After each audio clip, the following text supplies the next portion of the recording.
everyone. Hope you're all having a great day. Before I do pass to Nim to introduce our guests and start proceedings, please do make sure to hit that like button, subscribe, and hit that notification bell. And Nim, take it away. Yeah, thanks, Jay, and welcome everyone to the stream. Hope you're all well. And as Jay said, happy St. Patrick's Day. We have our Spud buddies, myself and Jay, so we're all ready and Irish this evening. We've got a guest with us tonight. Welcome, Nick from FPL Juice. How are you doing, buddy? Thank you. Yeah, all good, all good. Thank you so much for having me. Really appreciate it. I feel a bit lonely without Ash, but yeah, we maybe next time for him.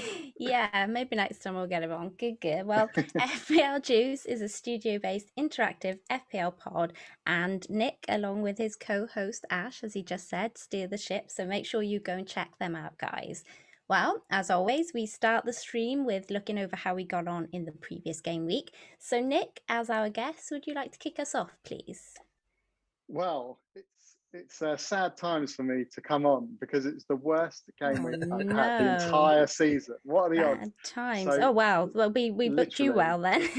I know, and sod's law, it was the wild card that made it the worst week as well. So I've been tracking pretty well all season, but this was ranks like 5 million game week rank, so not good. 37 points.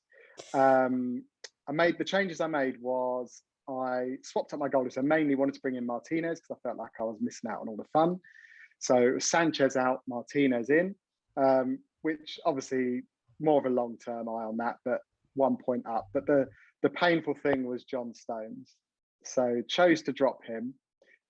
Mainly because I wanted to just keep one Man City defender, bearing in mind all the rotation that's likely going to be coming up. So I chose to keep Diaz as kind of the main kind of man in my City defence. So that's instantly punished me. But I brought in Christensen, which again is a bit of a long-term plan, but he got a clean sheet, so it wasn't the end of the world. But the really, really painful bit was bringing in Mahrez, who didn't even get a game, brought in Gareth Bale. Son I already had, got injured, and yeah, it was just painful all round, really. I chose probably not the worst transfer, but just the most annoying one of the wild card was DCL out and Richarlison in. So literally went very sideways. It was like a sideways bit because I was on wild card. I wouldn't have normally done it, but I thought for 1 week, obviously playing Burnley as well, I thought all the underlying stats seemed to show that Richarlison had that kind of forward spot, like that was his now. And for the last few weeks, obviously, we'd seen DCL chucked out wide and not really in the same sort of positions that he was early in the season when he was banging in the goals. So I thought, you know what, I'm going to get Richarlison in just for 1 week, and then I'm going to bring in Antonio as time goes on and stuff like that. But as we all know what happened, DCL scored, Richarlison didn't, and Captain Kane just to top it all off. But I guess a lot of people are in that boat. Feel your pain. So yeah, it's just a tough week. But off the back of a wild card, it felt even more painful. The only thing that just about kept me from doing something bad to myself was the fact that Salah didn't score, because I've had Salah in my team non-stop for 3 years since he came, and I dropped him this week, and he didn't punish me. But I was like, the only thing that could that must have been a tough watch. Gonna be. Oh God, because I just thought it's definitely going to happen, and obviously even like, he had his chances as well, didn't he? And it was just watching, obviously just painful. But I felt like that was definitely going to just completely put the nail in the coffin for me. But yeah, it was painful. It was painful. But as we say, we move, right? We go again. We go again, that's all we can do. We'll see what happens. Ooh, free hit, interesting. I'll get you to talk us through that a little bit later on then, because I think there might be a few other people in your shoes that'd be nice to hear from you there, along Kurt, cool. By the looks of things. So, Ray, how did you get on, buddy? I think it was just a tough week for everyone. Finished up on 44 points, rank drop of about 12k. Weird one, because I was watching the Arsenal game, captaining Kane, and I'm an Arsenal fan. I'm just like, I don't actually want him to score, so why in the world have I done this to myself? So, and I never captained a player against Arsenal. So, looked very you haven't lived, my friend. Yeah. Fortunately, I kept Stones because he was actually kind of on my thinking list, because I'm starting to plan about my wild card where I'll take him out. So the Martinez and Targett double. It was extremely painful at the end of that game. And then I just thought, oh yeah, this is happening again. In regards to a bad week. So yeah, pretty awful score. 1 point above the average. With Son and Bamford. I mean, I think Bamford's going to play, Bielsa said, but Son is definitely injured, in my opinion. So currently I have 8 fit players with 2 free transfers. So yeah, just planning on what moves to make, but onwards and upwards. Yeah, okie dokie. Brett, how did you get on? Yeah, not too good. Like Ray said, I think it was pretty poor for most people. A lot of us got the same players now, you know, like Captain Kane and Son, Bamford, Rafinha.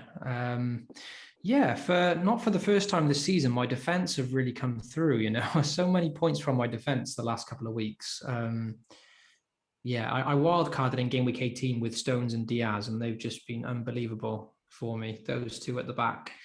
And it was this week that I was umming and ahhing about maybe jumping off the double Man City defense of Stones and Diaz because they've got 2 blanks coming up and because they had conceded in the previous 4 games. So I was thinking, maybe it's time to get off those 2, but I kept them for this week. And yeah, Stones with another goal, so 20 points between the 2. The rest was pretty poor. Obviously the Kane captain blank, but I can't really complain because my only captain options really that I considered were Fernandes or Kane. Part of me considered Martinez against Newcastle to captain him. And again, all 3 of them blanked. That would have been so painful as captain. I mean, it was bad enough. It was bad enough non-captaining, but ouch, imagine. Definitely, yeah. I can't really have complaints because all 3 of those considerations all blanked anyway. Part of me wanted to take a punt on Werner as well against Leeds. He was benched. So any of the moves I would have made, all the captain options blanked anyway. So I transferred out Rashford, who was allegedly injured. He wasn't in the end, but he blanked. I brought in Bale. He was about the same price. Bale plays in the blank week, and he was in top form. So I thought, it's a good excuse to get Bale. You know, it's always exciting to get Bale back for the first time in many, many years. But yeah, sub before 60. So a bit of an anticlimactic transfer, that one. I've still got the free hit handy. I was kind of building my team to not use the free hits because looking at those 4 fixtures, I'm like, maybe I can do better with it later in the season. But with the Son injury, and I know Bamford's probably going to be fit. I think I've got 7 players with a free transfer. So that's excluding Son. So I've got 7 starters and a free transfer to use. So I could get to 8 or maybe 9 with a hit. But then again, because I've not got my wild card, if I make transfers now for this blank game, we've got to consider the long term as well. I've got to bring them in, players that I want to keep for the rest of the season potentially. So I'm still undecided, you know, before Friday whether to free hit or not now. With this Son injury, it's got me thinking I might free hit again. I'm not sure. Okay. But yeah, 47, I dropped about 7k to like 215k. So basically a grey arrow, if you like. Yeah. Okay. Cool. Kurt, what about yourself? Well, I thought I was in luck when Nick said he had his worst game week of the season. I thought, excellent. Someone's done worse than me. I finished on 34 points. Oh, yep. Wow. 34 points. It was a dreadful week. Everything that... It's one of those weeks that you just got to laugh off because everything that could have gone wrong did go wrong. I captained De Bruyne and Pep decided to rest 37 players from his first team. My vice captain was Son, and for the second time this season, when I've been excited about potentially getting a Spurs player as captain, either captaining or when I looked at the vice captain, thinking, "Oh, you know what? I quite fancy Son now, as De Bruyne hasn't played." Son's decided, "No, mate, I don't fancy it. Take me off." I captained him when he went off at the half time after hitting the post about 17 times earlier on this season. So, yeah, and everything else that went wrong went wrong. You know, obviously the Watkins Targett thing is something that I think needs bringing up. Is that it definitely hurt my points, and this week, you know, I normally I look at it thinking, well, you know what, Targett's got 4, Watkins got 5. It's not that bad, but At the end of the day, it ended up hurting my week a lot more than I thought it would. All three of my bench players played, so Diagne came in, and I'm sick to death of the absolute waste of space that is whatever Diagne. I don't even know why I transferred him in the first place. Why? I captained him for the double game week. I know. I mean, I've had some punts in my time. I had some weird suggestions. That down right there is not sending me into a mental I still institution. remember that weekend when I looked at it and thought, huh? Yeah. Was that a mistake? I was thinking that, you know what? Captain's armband, if he scores 2 goals in each game, 4 goals across the weekend, 3 baps in both games, I'm going to be laughing. Little did I know, did I forget, that he plays for West Bromwich Albion. Goodness Christ. I put a £5 bet on them going down. It cashed out basically 10 quid at the moment. They're just saying, look, take your money. They're going to go down. Why did I captain him? Why did I bring him in? Anyway, 34 First points. time I've ever heard regret in your changes. Oh, that one's normally I can play it off and say, look, you have to take risks to get rewards, but that one there is a stinker. Was that a risk too far? It's that not one? as if it was like That's Mikel a Antonio doozy. coming in. You think, you know what? He's in an informed side. You're looking at West Brom thinking, well, they can't even hit a barn door of a banjo at the moment. But the positive news is that I got through the game week. I won't have a game week that's worse than that. You hope. Well, no, I believe in that because the 3 players, 2 players might getting be rested, one, my vice captain getting injured, my captain not playing. That won't happen again. The positive news is that it's game week 29 time, people. Here we go. Yes. Game week 29. It's game Look at that week happy little 29. face. And Game week I'm 29. I've played my free hit and I regret it, so not much to be happy about. How many have you got for the blank game week, Kurt? My free hit before half the players that were available that looked good were injured. So yeah, I looked at my team a few weeks ago and thought I don't really want to sort of use transfers to effectively sort of aid a game week 29 when I'm not actually using them to aid the current game week, which I think some of the transfers I've made have been good. So use the free hit now. I've still got the wild card, which I could use game week 30, but it's one that there's 4 games. You just got to use your free hit in my eyes. Okay. Fair Cool. enough. Okay, Jay, how did you get on, bud? Well, I mean, just to put it into perspective for everyone, like, I know everyone got low scores, but I do think a lot of people in our current rank or areas got low scores in general. Because I did get 54 points, which saw a rise in rank for me. So, of course, you look at 54, you don't get excited. But then I looked at my actual rank, and I'd risen about 20k places. So, I can't complain, despite the fact there isn't actually much to talk about. I had Cancelo's Stones, which, of course, was the perfect goal for me. Had Shaw as well. So, Shaw has been bringing in the points steadily. Has been a great asset to my side. Just wish I'd kept him in for that Man City game. Otherwise, he's been great for me. But yeah, I'm now going into game week 29, thinking I was going to go in with like 8 players and have 2 free transfers to get to 10. I've now got 6 players, and I've got to use 2 free transfers to get to 8. And I also have El Mohammadi, and I'm worried Matty Cash is coming back. So that's a bit of a concern for me as well. So I'm not going into it as strong as I wished I was going into it. And then, of course, I don't have the free hit. So not exactly sure what I'm going to do. Probably keep all the injured players just in case there's a chance they play. So I won't be transferring out Son just in case. Because I have enough players there that are definitely blanking that I'll be transferring them out. But yeah, there's not many players I'm excited about bringing in, to be honest. Do you think you would use the free hit if you still had it, Jay? I'm not sure I would. Purely because I've looked at the players I'd consider bringing in, and there's maybe 4 or 5 of them that I'd actually go, you know what, I think they might score points this weekend, or I'd be confident they could get some points. And I mean, when Veltman's getting into my top 5 players to bring and transfer in, that's not very exciting. I'm literally going, problems. Yeah, Lingard, fine, Bale, fine, then Veltman. I'm like, oh. Yeah. And then a West Ham defender maybe. Arsenal, I would like to pick an Arsenal player. I just don't know which one to go for.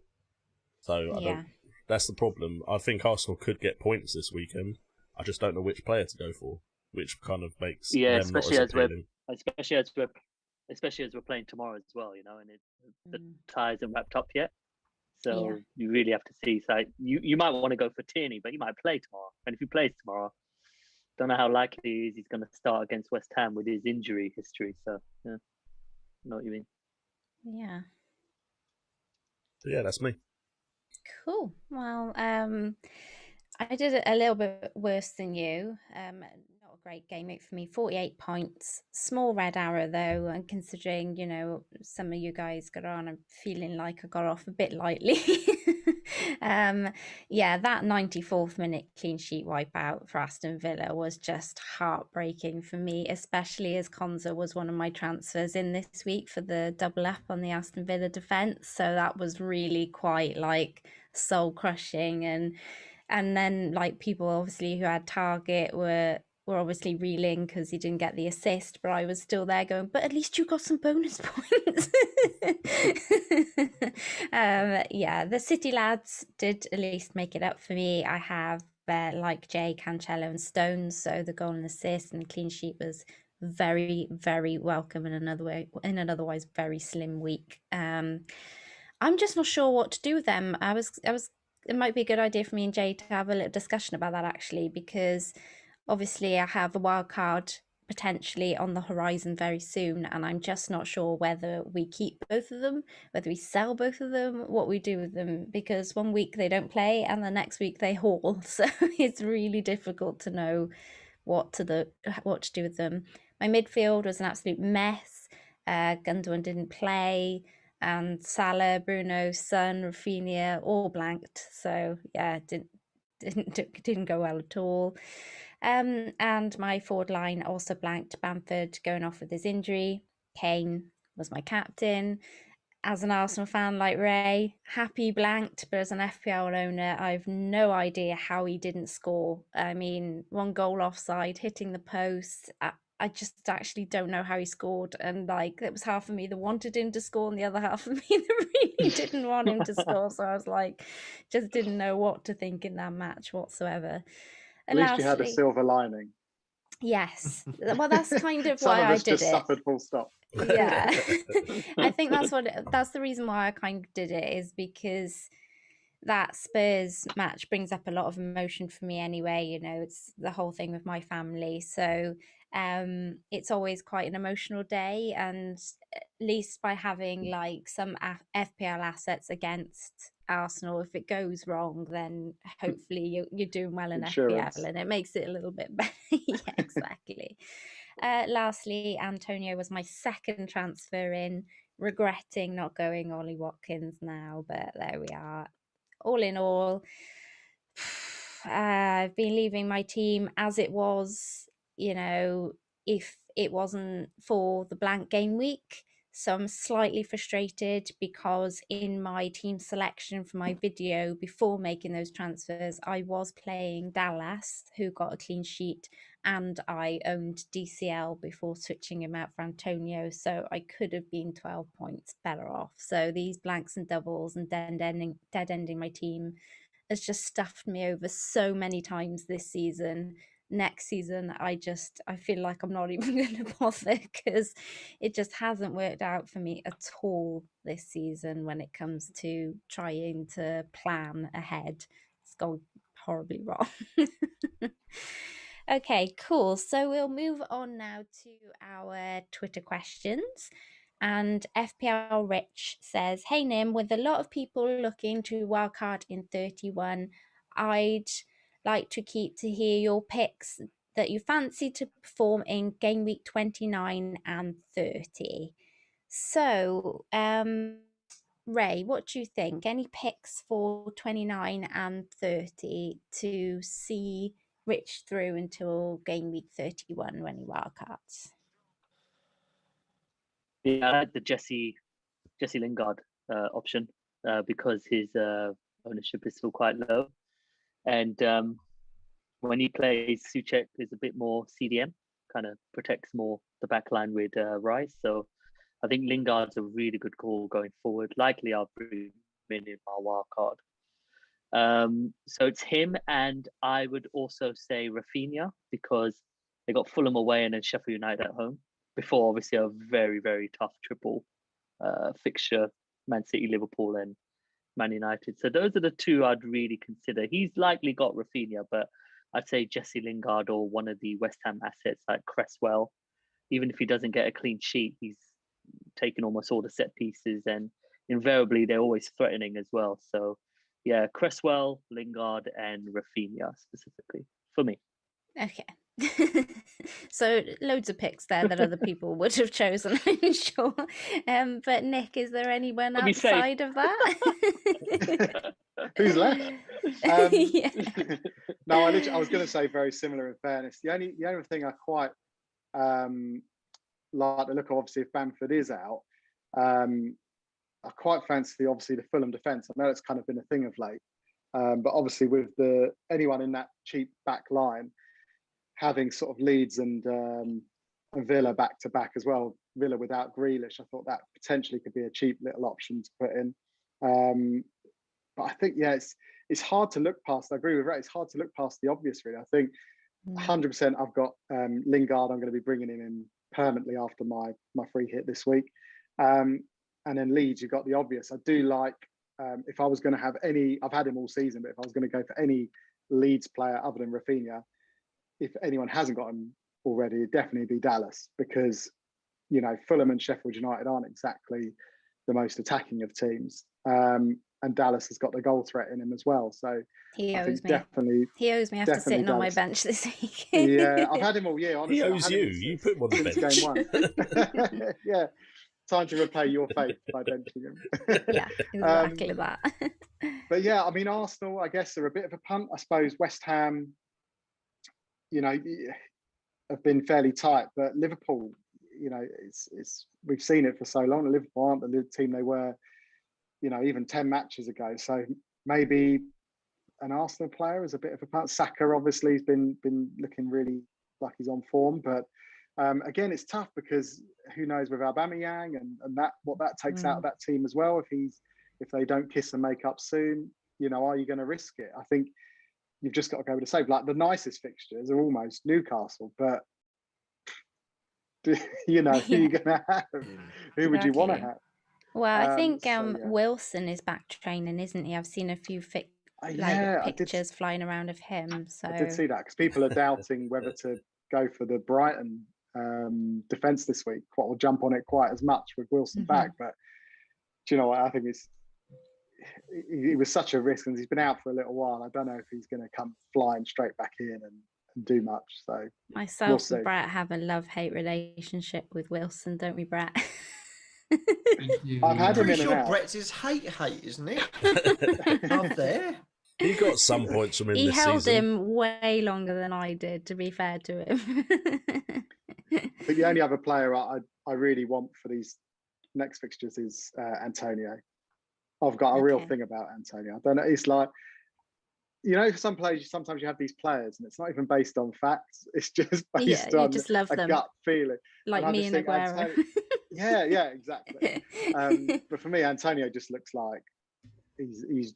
I know he's been due for about half a year, but he does seem like a player that could absolutely tear it up one, like he did at that game last year, didn't he? Where he scored 4, whatever it was. You know, I'm hoping he does because, you know, it did feel like the wrong decision going with him over Watkins, you know, last game week. But yeah, obviously he's against Arsenal this week, so I'm like, oh no. I would still, from now to the end of the season, I would have Antonio over Watkins, definitely. Okay, that's good to hear.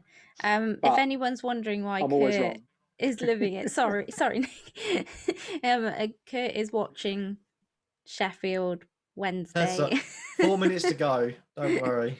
So that's why he's living it down there.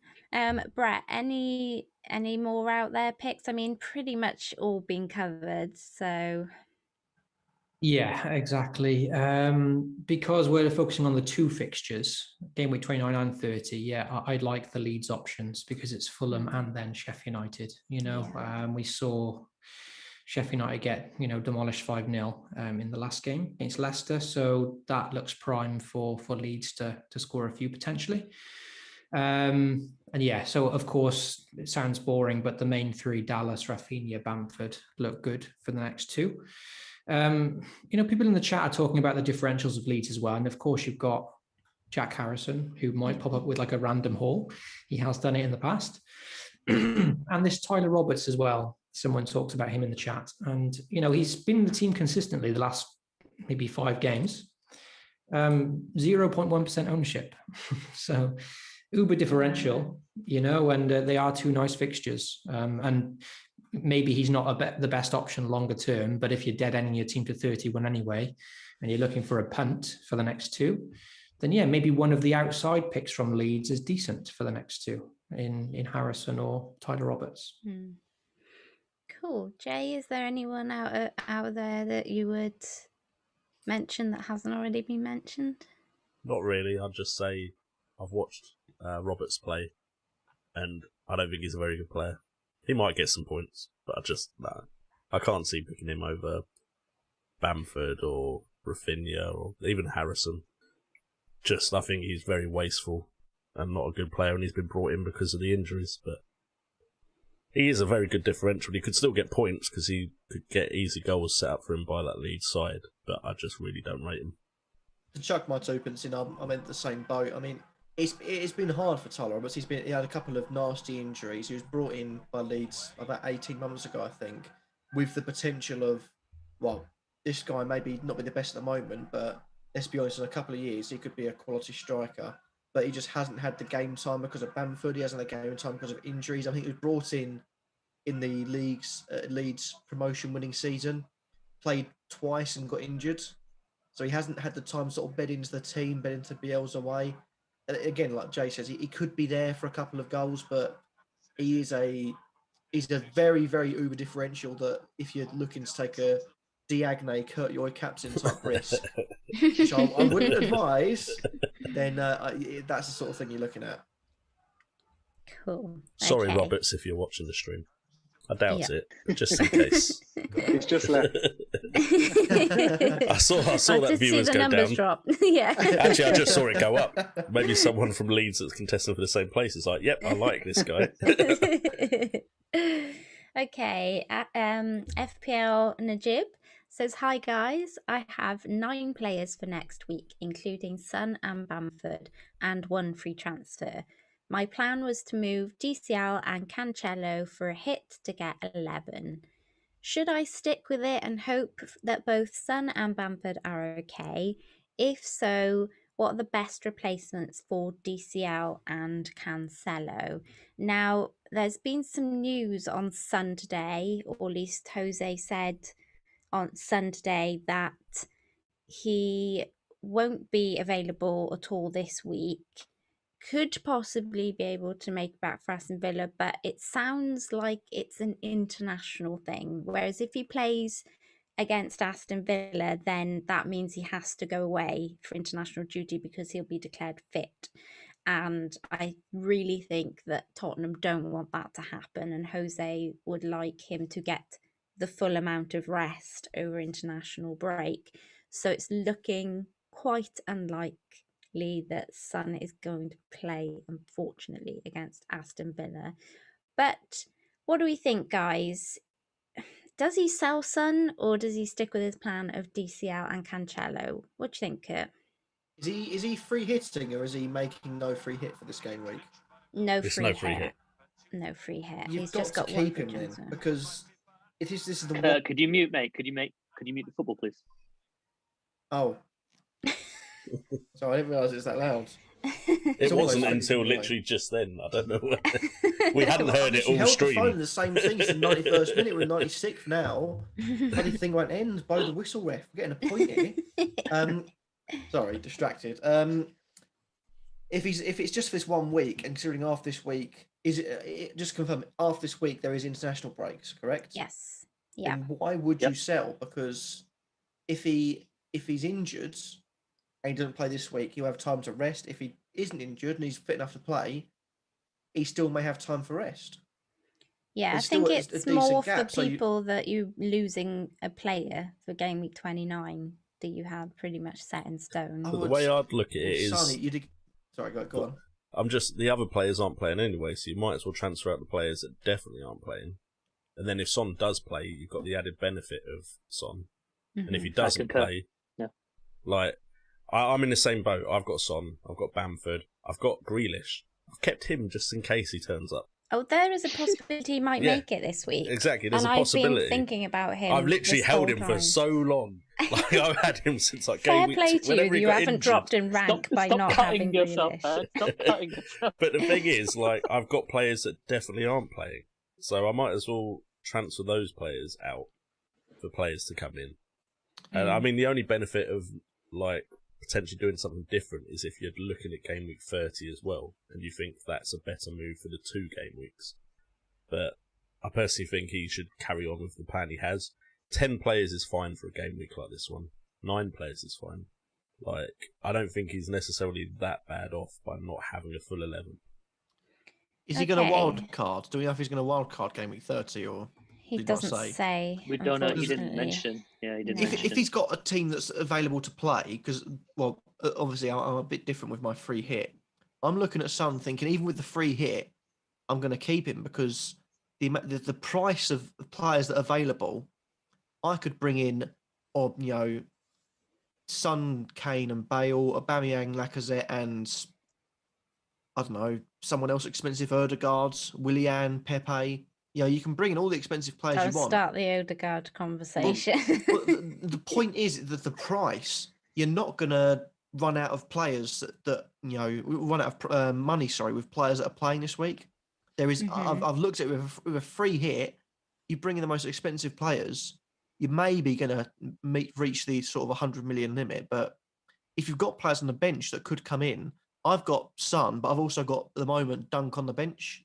I've got players spare because if Son's fit, and I transferred Son out once this season when I thought he was unfit, i.e. the game where he hit the post 1 million times in the first half, came off. I transferred him out thinking, great, that's his season done. Next week he gets 18 points. And I'm sitting there with egg on my face thinking, why did I do that? I don't want that to happen again. If he is injured, I've got an amicable replacement coming in because there's no Man City, there's no Man United, there's no Chelsea, there's no other big teams apart from Arsenal and Spurs that have expensive players. So if you can afford it and you've got people on the bench that are going to come in, or you think maybe you've got Son and 11 players and maybe it goes down to 10 or 9, like Jay says, you can, with a good captaincy pick and a good group of players, you can get away with it. So I'd be hell-bent on keeping Son because after this, you've got an international break, and then you've got a long time before the next game week, so you can judge it well. I guess there is every possibility he comes on for a little while. Jose says, let's see what we can get out of you in the game, and then if you could just politely hobble off a little way into the game. 85th minute, just go, no, again. No, there it is. That international injury's back again. He has been rowing with South Korea, hasn't he? About this today, saying how are they going to prove if we say he's injured, he's not going. Like we can prove he's injured, so he's not going to go. So I don't know if it'd be quite as ballsy. We know he's blatantly lied to the press before, Jose, but I don't know if he's so ballsy to kind of come out with that statement, then play him and then not send him on international. I don't know. Yeah. But it is Jose. I was going to say, if there's anyone that would do it, anything's possible. Yeah, definitely. So any replacements for DCL or Cancelo then, Nick? I would definitely replace DCL just because I think season long now, there's better options. I would go for Antonio again. In terms of Cancelo, I don't know if I'll get rid of him right now, but if he's kind of intent on doing that, then he's got Diaz already and Gundogan. Yeah, well, I suppose if he's got the cover with Diaz, then just for the week, I think Dallas or Dunk for me. Although I saw an interesting thread today on kind of the stats of Dunk versus Veltman, and actually it looks like Veltman's been a lot more threatening for goal threat and everything in the last couple of weeks, but it doesn't. When you watch the games, it doesn't look that way. So I don't. I'm kind of a bit more on the eye test than Fortunately, I those watch Brighton games. Yeah, very few do. But yeah, it's a tough one. Just going back, I was just going to say on the differentials we were talking about before for the next week. Obviously, with Son being out, what's people's thoughts on either Lucas Moura or also as a real outside shot? What about Dele Alli? I thought you were going to say Eric Lamela. I was like, no. Yeah. We've I definitely had my moments with Lucas Moura last season. I had my highs and my lows with him. It was very much a kind of 1 minute I loved him and the next minute I hated him because I mean, he's a very inconsistent kind of player. He goes on kind of purple patches and then just drops off a cliff for weeks on end, and he's the type of player that you can end up holding on to for a long time, waiting for those purple patches to come again. I like the Ali shout though, because I think he was close to scoring against us, and it's he should get the game time obviously if Son is out, so it's not a bad He's just pick. looked really good, I think, recently. Especially like in Europe as well. Obviously, it was a couple of great games. Like I just feel that, you know, it could be a really, especially if you're on free hit and you are intent on dropping. If you don't want to, I'm with Kurt. I would personally just keep Son and have a strong bench. Like at the minute, I've got Aubameyang on the bench. Do you know what I mean? So I don't feel like you need to kind of ship him out. But if you're intent on doing that, it could just be a bit of a fun 1 week punt on a free hit. Don't know. Yeah, I think why I've been considering it is because I have the wild card. The only problem is that I do have a lot of money in Son, so selling him is gonna I will be down on some cash by selling him, but I really like Jesse and I really like Bale, and I'm struggling to fit them in otherwise, you know, both of them in. So it's then trying to make a decision whether I go Bale against my double Aston Villa defence or whether I go for Jesse and double up on West Ham attack. So it's that's a tough one but Nahib, I genuinely think maybe it might just be worth you doing that one transfer of DCL to either Ollie or Antonio and running with 9 players, because that'll give him Martinez, Soufal, Targett, Dallas, Son, Lingard, Rafinha, Ollie / Antonio, Bamford and Kane, and that's 9 players, and that's way more than, you know, well, not way more, but it'll be higher than the average, that's for sure. And I think then he's not taking any hits. He's still got 9 players, and he's still got Cancelo and Stones, you know, and Gundogan for the week after. Obviously, if they don't play after that, then you can consider selling one of them on. But of the options this week, I'm not seeing he's missing out on anybody massively there. I like his team, and I really think if he just moves Dominic onto a striker that's playing, then I think he's happy days, to be honest. He's covered most. Do we know what the latest is on Everton's double game week? I think I heard Ben say something that it's looking like it'll happen later in the season now. Yeah, it doesn't look like it will happen soon. So it's looking like being arranged near. So I think I saw someone in the chat say it's unfortunate that it's not happening in Game Week 30. Yeah. Yeah, because that would be a reason to hold, for sure. Yeah. But yeah, any more thoughts on that before we move on to the next question? If we're talking about long term getting rid of DCL for someone, we don't know, but he didn't say whether he's got a wild card or anything in hand, so unfortunately we're not sure. Yeah, it's tough this one, isn't it? Because it's one of 2 scenarios.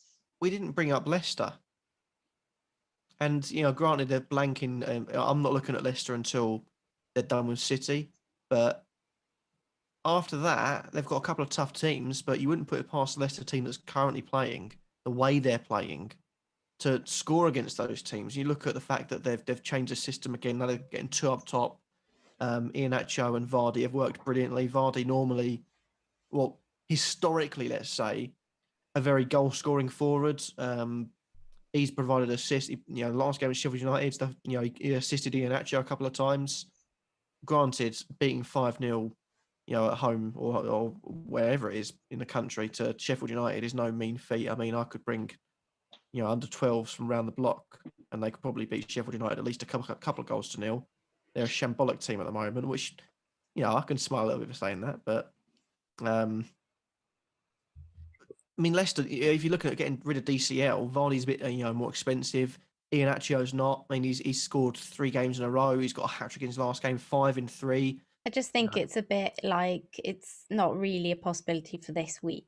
I mean, it's definitely something you can consider in future, but yeah. That's why I asked sort of long term, because if it's going past this week, if you can afford to maybe get someone else in this week and you've got money to get to Vardy, you can take a risk on Iheanacho. Granted, most times in FPL, you're looking at players like Iheanacho and then eventually their form does drop off. But if their form's still riding high when they come back after Man City, I mean, they've got to be a consideration. Yeah. Gameweek 32 onwards. 32. Yeah. West Brom and Crystal Palace at home back to back. And then Southampton after that. They've not been amazing, Southampton. Then Newcastle after that. So I suppose it depends on when Harvey Barnes comes back and the fitness of those other midfielders. If they change around that formation again, is he still gonna play? Yeah, absolutely. Yeah. Okay, Stuart Fallon says Alba be back ? So Nick, you've got Alba in your team. Talk us through you popping him in. Did you get him in on your wild card? No, he's just in for the free hit. Okay. But currently he's third on my bench, which seems like almost as much disrespect as Arteta's given in the last game. My main reason for that is because I just really fancy West Ham at the minute, and I've got Cresswell, Lingard and Antonio in my free hit team, and I kind of don't want to pit them off against each other, so I've got 2 Arsenal players on the bench. I mean, he wasn't in fantastic. Obviously, he's had a couple of good games recently, but he's been pretty terrible all year.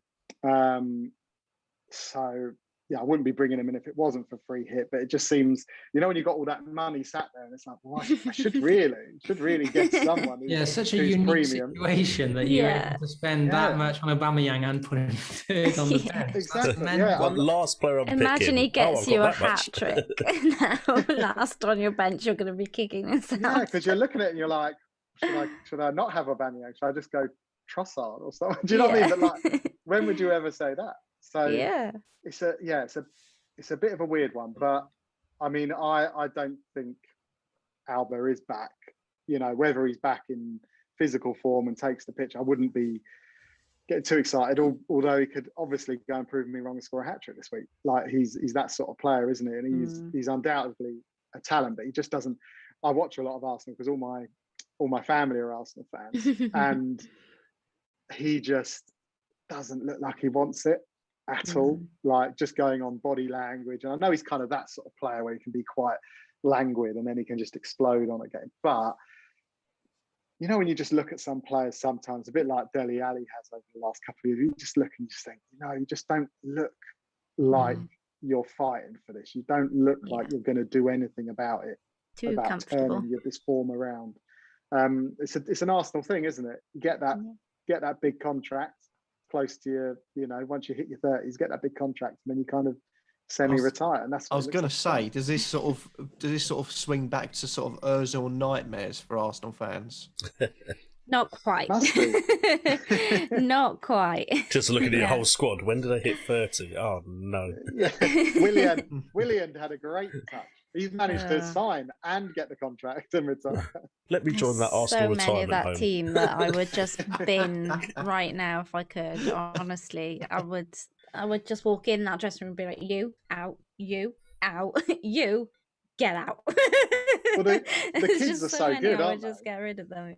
Yeah, they are. They're really, the youngsters really you've good. got are ridiculous. So it's like, you almost feel like just forget if they don't want to play these lot, just go with Smith Rowe and a conversation we had a couple of months ago, and that's when they dropped like Alba and all of that lot, and the form turned around for a little while, and then obviously it's crept back in as he started playing the kind of premium players again.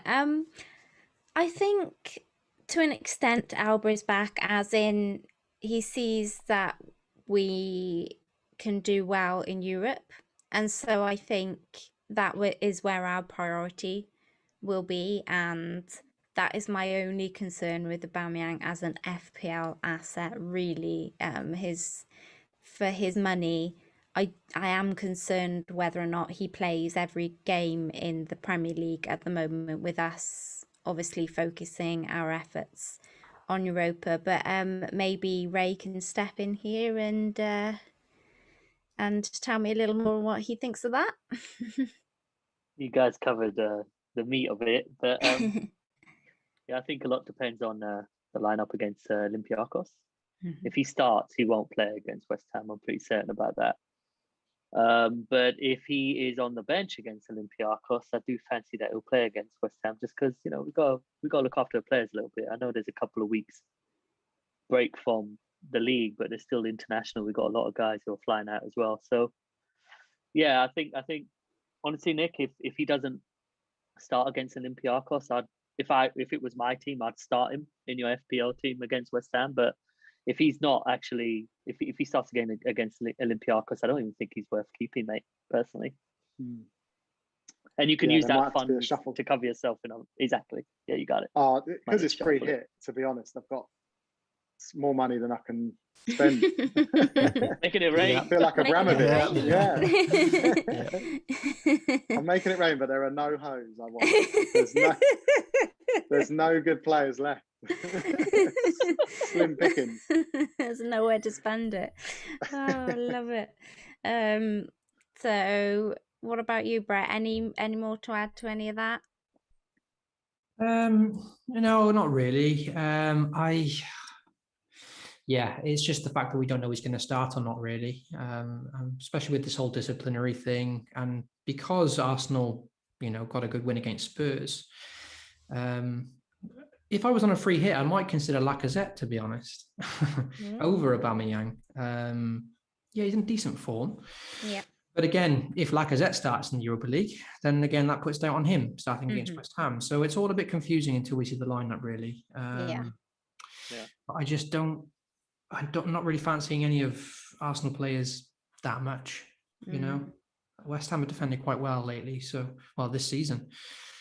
So yeah, I don't want to be like a broken record, but like Nick said, I would be favouring the West Ham players, I think. On a free hit, because Lingard has a history of scoring against Arsenal, I'd probably put Lingard in straight away. Yeah. And yeah, because the defensive options this week aren't the best, Cresswell is being so good this season, I'd probably include him as well. Would you go Lingard over Bale?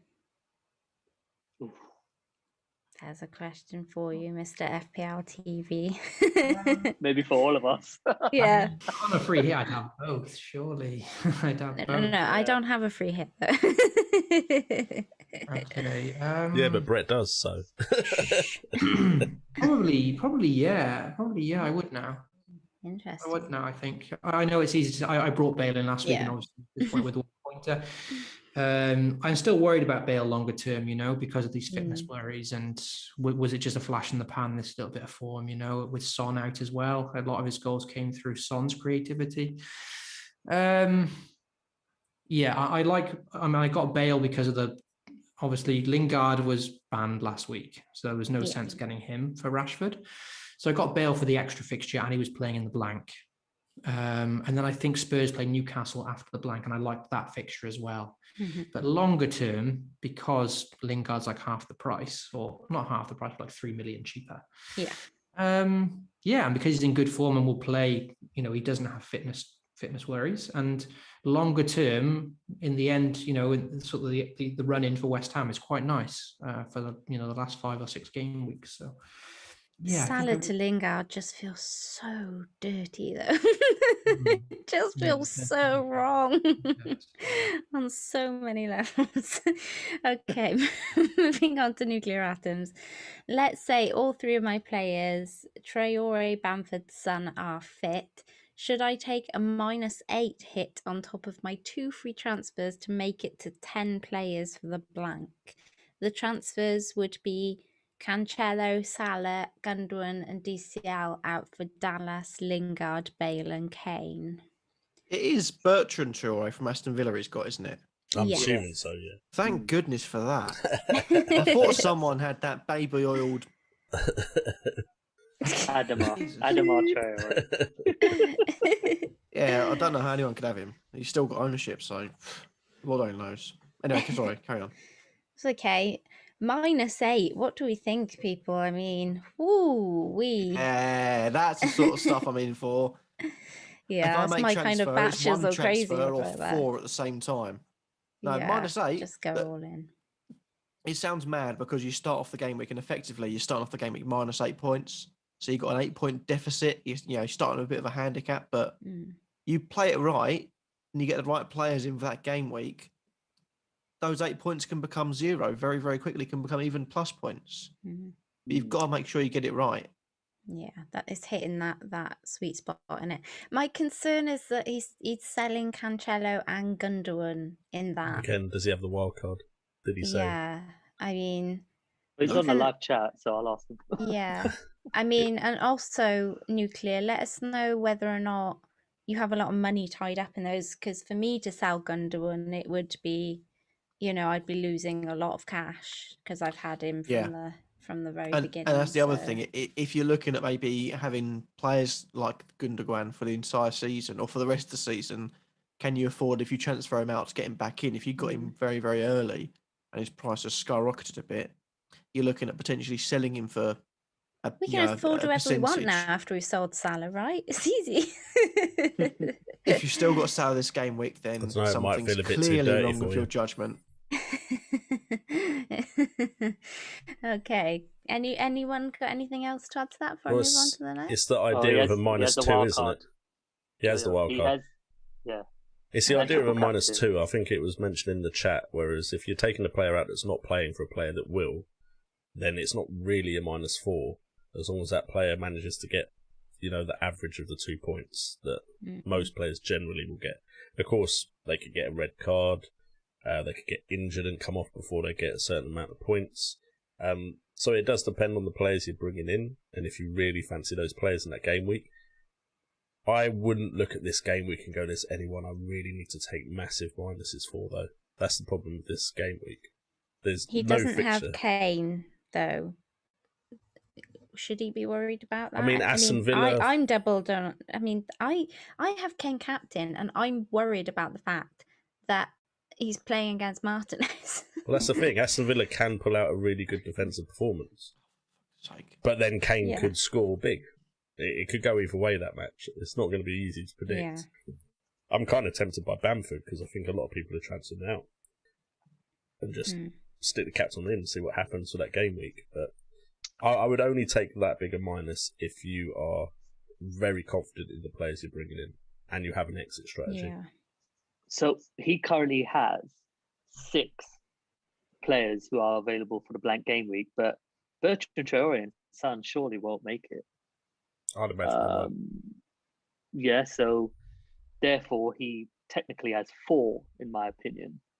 So I think the hits and changes are probably worth it just to try and get out 7 or 8 players. I'd be selective. And I think also, and I think also but because he's got the wild card, I think he'll be covered for game week 30 with those players, the ones he's bringing in. So I think with Dallas, Lingard, Bale and Kane, and then Captain Kane, I think I would make the move personally, considering the players he has in regards to Traore and Son. For me, I don't think they'll make the game for various reasons. So I think it's worth the -8 personally. I'd just take Nim's point on board of the value.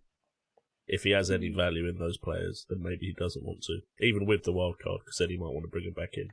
That's what I mean by being selective. So if he doesn't want if he doesn't want Gundo back in, then that's fine. I'm not sure why. And possibly won't even bring back, and possibly might not even bring in Salah, isn't it? He might not want to bring him back in, and he's got some money to play with for the wild card. Bring Salah back in. No, we're just discussing maybe he doesn't to the money. Yes, I hope he doesn't want to bring Salah back in. If he does want to bring Salah back in, he's a lost Kurt cause. is literally living in like 2018. He's like, finally, when I was saying no Salah, it's come true. Imagine. I was way ahead of my time, as always. Very, very early time.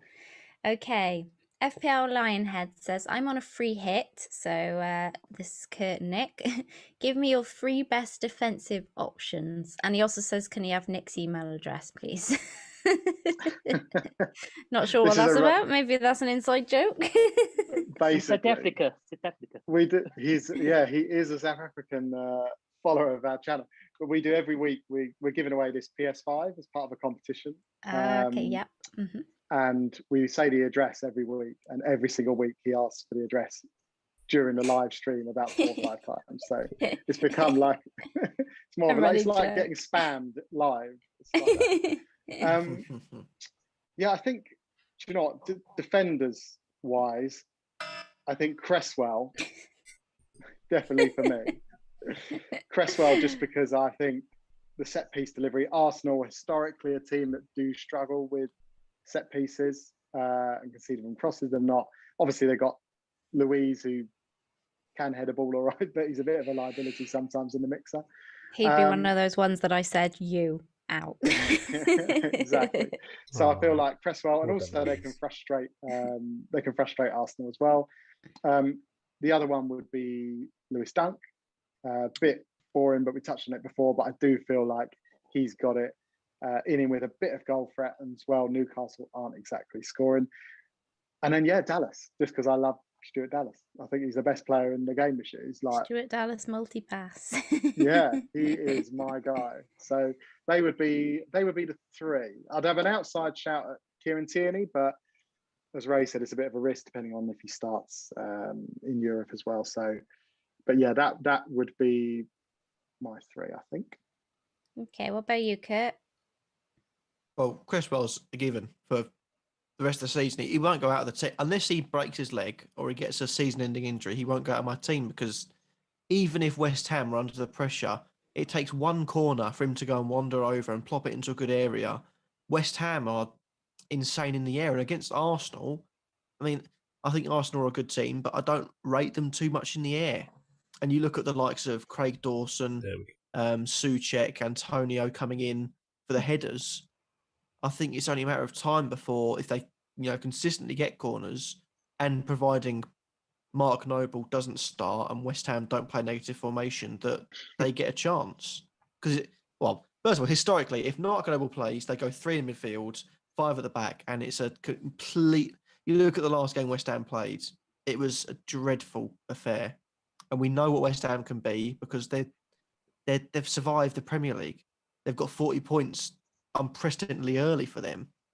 But yeah, Cresswell will be one. Currently, I haven't got Dallas because I have no idea reason why. I completely forgot about him until now. So I can't really mention too much about that. Nick, why did you give him the idea? I was looking for a bit of differentials because Dallas is sort of the player that this week will be owned by 102% of players. So there's not too much value in having him. I'm looking at maybe taking an extra risk. Jamal Lascelles against Brighton. Maybe it's a risk going against Brighton, going for Newcastle, but Lascelles has scored twice in the last 3 games. He's got 10, 6, and 8. If he hasn't got a clean sheet, he's scored. Just looking at that game, thinking it's either going to be a 0-0 or it's going to be something from a set play. And if anyone's going to get at the end of it, Lascelles has scored 2 goals in 3 game weeks, so he could be a chance. And just to try and maybe get some of those double-digit hauls that he's got this season, Olarena is another chance. Granted, the 0-0 against Chelsea was a bit, I say it's a bit weird, but Chelsea get clean sheets for fun at the moment. Yeah, they won 2-0 tonight. Yeah, 2-0 tonight as well. Clean sheet against Atletico. So 2, home and away, 1-0 and 2-0. So I'm looking at that game thinking you could be looking at kickoff, the referee blows for it, and you start 10-0. Not to say their defences are bad, but both teams going forward, it could be a goal fest. So apart from Stuart Dallas, I'd say Cresswell, Olarena, and Lascelles, the 3 I'm really interested about. I've also got Lewis Dunk on the bench because, as I say, I'm keeping Son. I also have Aubameyang, who at the moment is not playing. But yeah. Wow, so you've both got Aubameyang on the bench. Interesting. It's trendy, isn't it? Everyone does it now. Everyone puts him on the bench. The thing is that with this game week as well, like I've said, you look at the amount of money you spend. If you get the 3 most expensive players from each team and try and balance it out, I don't think you can max out your budget and not get a player in. Because you look at Aubameyang, Lacazette, and someone from Arsenal being 12, 9, and 7. You're looking at Kane, Bale, and Son. You're not going to find extra 50 million in those other teams, are you? And that's 6 players down of your 11. It's just, if this is the game where you have a 12 million pound striker that's currently class of midfielder on the bench somehow. Yeah. Cool. Okay. So anyone got any other defenders they'd throw into the mix there before we move on to the next question? I was quite pro for Veltman, but the chat seems to think he's playing centre back. Actually. Like, I don't know where Veltman's playing. That's the problem, because I thought he was playing on the right because Burn was injured, but apparently he might be playing centre back. So I've got to look into that. But Veltman and Dunk were the ones I was weighing up between. I was actually considering whether to take a hit for one of Stones or Cancelo to Creswell and doing the double up. Not necessarily because I felt that West Ham would keep the clean sheet, but for all the reasons that Kurt said, basically because of his attacking threats. So, yeah, I'm not sure. The chat did mention Reguilon as an option. I think I'm never really sure whether he starts though, are we? Because he's a bit iffy on. Yeah, but we've got Cancelo and Stones. That's true. It's very true. Just, do you want to get him in for a blank game week and then him not play? I just think I might play Defender Roulette. Just bring a lot of defenders that may or may not start and then see how my game week goes. Have a bit of fun. Knowing you'll be the luckiest SOB out there and it'll go fantastic. Okay, Reckoner said, should I stay or should I mow? So we know Kurt's thoughts on this. Ray, Mo Salah, would you keep him past this game week? Would you keep him at all on your bench this game week? So I've been messing around with my wild cards. Mr. Triple Captain Mo Salah. Yeah, I know, what a fool. Nick thinks he's obsessed. I'm a madman. And every single wild card I do, I just can't not have Mo Salah. Wow, really? I just can't. Like, I take him out and I put in Jota. I'm like, yeah, Salah. So I'd rather not have Son than not have Salah. That's how I'm in too deep. Whoa. I'm in too deep completely. So whoa, you were in love. You have Aguero goggles on. Where were you a couple of years ago when Kurt was so anti-Mo? That would have been hilarious. Imagine the banter we would have had. Fight that would have been. It was a proper fight. So my plan this game week is to just take out Salah and bring in Lingard or Bale. And then 30, I won't bring him in. And then 31, likely wild card him back in, because I look at fixtures. I know he hasn't got great form. From 31 onwards, got Villa at home, Leeds away, Newcastle at home. And I just cannot see Liverpool being so awful. I think they'll turn a corner. And I think I said that 10 weeks ago. I was thinking exactly. I was going to say. But one of the things is that a few injuries are expected to come back as well. Matip is expected to be fit again. And I don't know about Hendo, but I think since Fabinho has been CDM to protect the two young lads at the back, and Kabak and Nat Phillips look a little more stable. So I think then they can be more offensively expressive. So long answer, but with Salah, I'll still keep him. I'll bring him in for my wild card. I just know I will, but I don't know if I'll ever captain the guy again. Oh. What about you, it's the Brett? hope that kills you. Oh, always, mate, always. Yeah, it's easier for me because obviously I've not had him for so long now. So it's the longer it's been, the easier it's got. I never thought I'd get to this point where I'd be comfortable not having Salah, because I was a bit like Ray, always so scared to go without him. Yeah, and now it's been quite, a weight off my shoulders not to have to worry about it every week. Like, just looking, like I said last week, but now it's 12 blanks in the last 15. It's like he never punishes me and I don't have him anymore. It's crazy. Mm-hmm. It's because he's so expensive. It's hard to justify the price. Like I said before, the opportunity that, to downgrade him to the likes of Jota, who's coming back now and is an interesting differential, frees up so much money to spend elsewhere, So the only thing I like it is like Ray said, the fixtures. They are nice to end the season. They are very nice. But I quite like the look of Jota now as a differential, you know. Jota I don't plus. think he'll stay differential for long. No. That's for sure. I think 30, 31 with all the wild cards, I think, we'll see a few teams with Jota in. I can completely get where Ray's coming sorry. from in terms of wanting Salah still, you know, because of his history and he's such a legend of FPL. But yeah, I don't know. Do you, Brett, when you, I think, do you still watch Liverpool games even without Salah? You still kind of watch? Not as much recently, if I'm honest. I haven't watched football that much the last month or so, to be honest. But yeah, I'm guessing he's still getting to dangerous positions. You know, his stats are still okay. I check the stats now and again, and you know, he's right up there in terms of XG over the last 6 game weeks. You know, he still gets the shots inside the box. Yeah, maybe his big chances aren't as high as they normally are, but he's still up there. Normally, he's like, you know, way and far above everyone else in terms of stats. Now he's just kind of level pegging with everyone else. So again, the price isn't quite being justified. Yeah. Nick, any thoughts? Would you consider him for the... I wouldn't be adverse to bringing it back in, because everything in FPL is transitional, right? People go in cycles, and so there's definitely, I wouldn't not bring him back in. But I feel like we've been in an abusive relationship this season so far. Do you know what I mean? Where you keep giving them one more chance and they let you down. So then you end up keeping, and then you just hold on, hoping they'll change. They never do, and then before you know it, you've just lost out on countless points, and it's the end of the season. So yeah, I would. And you've got no more friends. Everyone else has left you. I'm the only one left with Salah. This could be Ray. I would get him back in, but I'm not going to rush to do it. I'd want to see a bit of evidence. I wouldn't take a punt on him. Do you know what I mean? I wouldn't look at purely the fixtures, because there were so many good fixtures. You know, the double game week where I triple captained him, you know, for 6 points or whatever it was.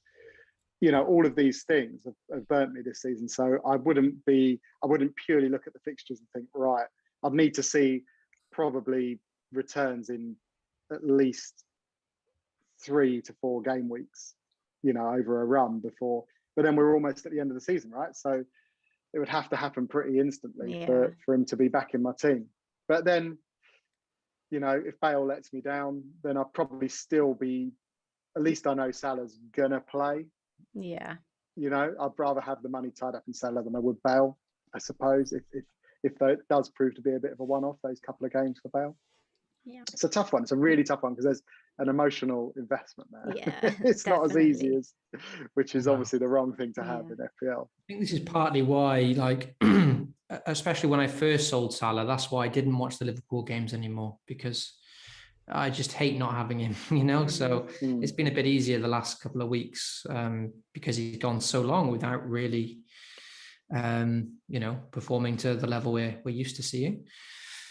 But yeah, he's always in the back of my mind. You know, if I, like Nick said, if I see something from Salah, like he starts to pick a bit of form, then it's always good to stay flexible and maybe get him back. You know, I'm not for sure going to go the whole season without him, especially with the fixtures coming up, you know, so things can change quickly. There was almost that kind of perverse enjoyment when he wasn't doing so well, because you thought, oh, now would be a real differential for me when he does. But it never happened. I mean, he's still in my team. Like, I have to sell him this week.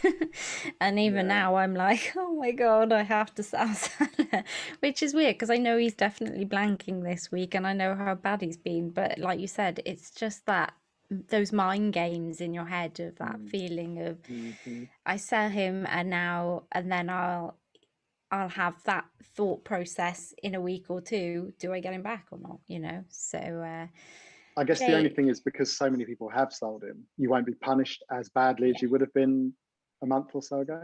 And he's getting captain less and less as the weeks go, I think. Yeah, true. Jay, anything else to add to that before we move on? I think Mo should have been out a while ago for everyone. Like, for me, Mo's always been a player that can score fantastic goals, can be in the right place at the right time, but a lot of his goal scoring came from having that abundance of opportunities.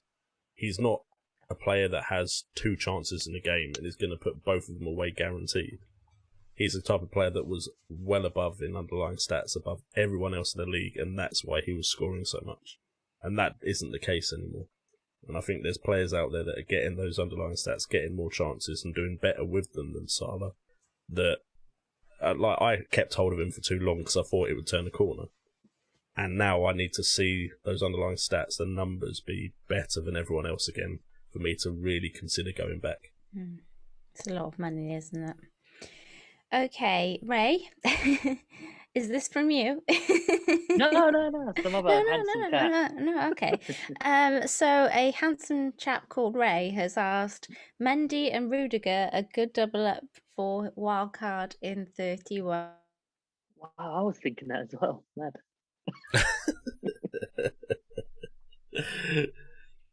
So you can answer that?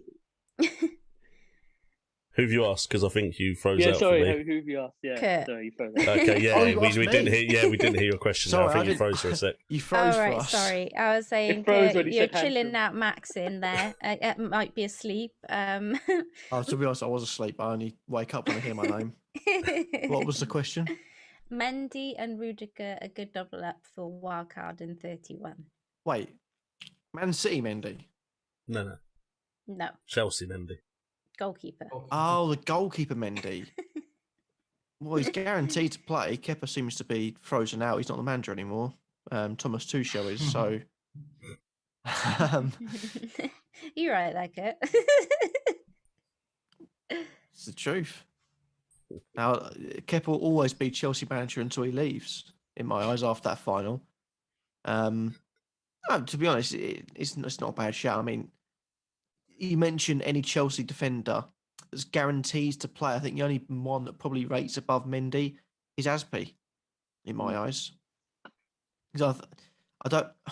Although Azpilicueta hasn't seemed to be nailed, I still think that the 3 at the back formation, even fullback in a 4 at the back, he's a phenomenal player. He's a leader. He spent years at the club. He knows the club. He knows the owners. He knows the fans. He knows, He has the been way... rotated a bit under Yeah, and he has Tuchel. been rotated, but if you're not going to go Mendy, the only other option is, for me, Azpilicueta. Apart from that, everywhere else has been rotated.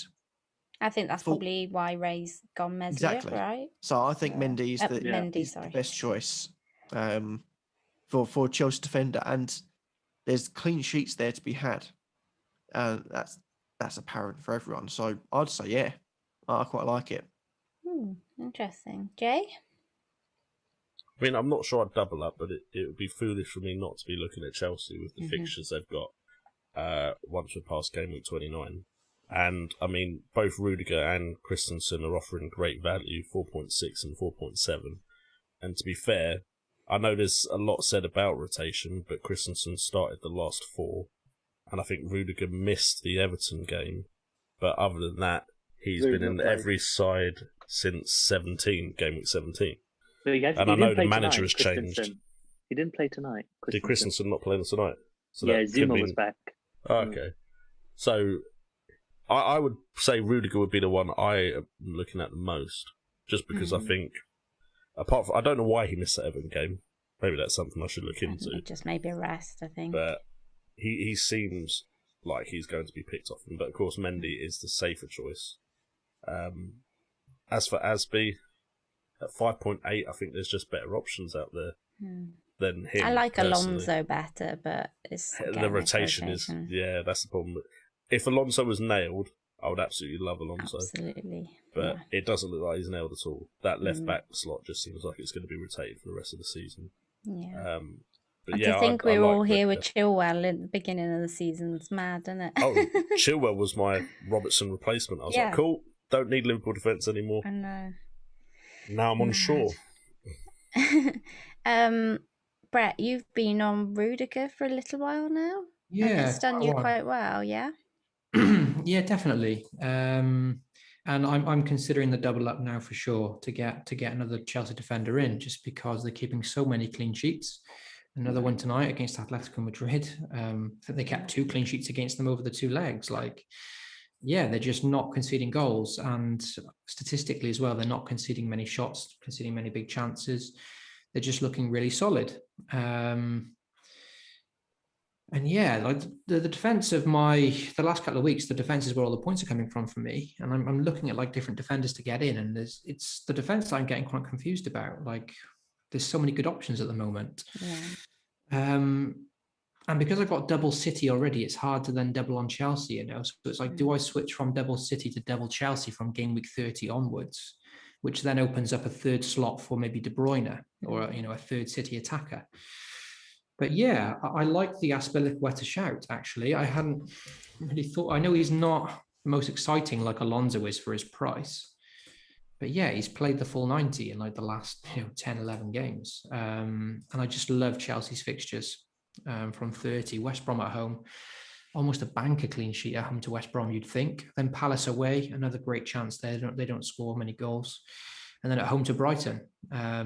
West Ham away then, a bit tougher, at home to Fulham the following game. So there's a block of 5 game weeks there with a chance of a minimum of 3 clean sheets for Chelsea, I think. So a double up could be a nice little, because I think because they're defending so well, lots will be having one of their defenders now. Yeah.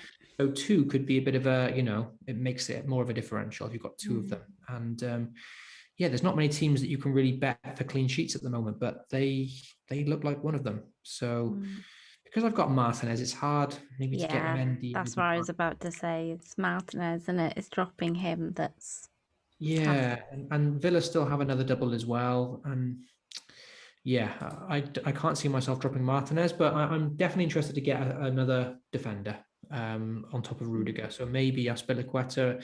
I was looking at Christensen as well, but it's interesting that he didn't play tonight. 5.8 is a lot for Azpilicueta, who doesn't really often offer much attacking threat, but not a bad shout because he's going to play every game. So yeah. Then again, the same way, so to sort of back up the Azpilicueta shout that I made, we would surely say the same about Diaz. You look at Cancelo with the assists, Stones with the goals. Diaz has 1 goal, I think, and 0 assists in the season. But you bring him in, same with Edison, who is more expensive than, although Edison gets the save points, more expensive than Azpilicueta because they're guaranteed to play. Diaz isn't rotated, Edison isn't rotated, neither Azpilicueta. And he's got a bonus Chelsea, as well. Yeah, exactly. So if he gets involved in the game, and you look at seasons before where I think it was a couple of seasons ago he linked up with Diego Costa, and it was or Morata, one of the two, and he got decent amount of assists during the season, just sort of linking up with him, those long diagonal balls forwards. And with that 3 at the back, the way they play, albeit at the moment it is defensive orientated, it's not accustomed for those wide centre backs to, let's say, get the license to, if a team's sitting back, press on.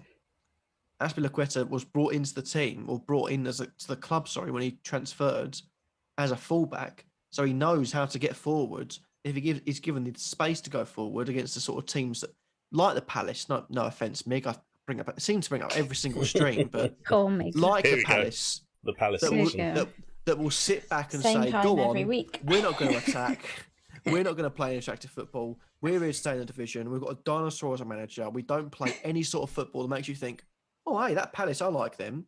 They play football as if to say, you know what, if you're 90 years old, you think, oh, back in the day, that was decent football. Now you're looking at it thinking it's outdated, but they're going to sit back and say, come on, try and beat us. That gives a license to Azpilicueta to go forward. So I still think, although he's not doing too much as a centre-back, he's still got a decent chance of getting the odd sort of assist, more bonus points, because he'll be on the ball. And with the 5 at the back, he's always on the ball. Kurt, did you give yourself this pep talk when you bought Diange? I mean, let's not put that in the same bracket as Aspie. Aspie makes a lot more sense. Look, like, the only issue I have with Aspie is that price and the fact that I'm probably going to have Shaw still. I probably want Cresswell. I probably want a Man City defender. So then, if I'm going to double up Chelsea, it's hard to fit I'd also be getting a 5.7 or 5.8 defender in, and I'm just not sure I could do that. with the other defenders I'm interested in. Yeah.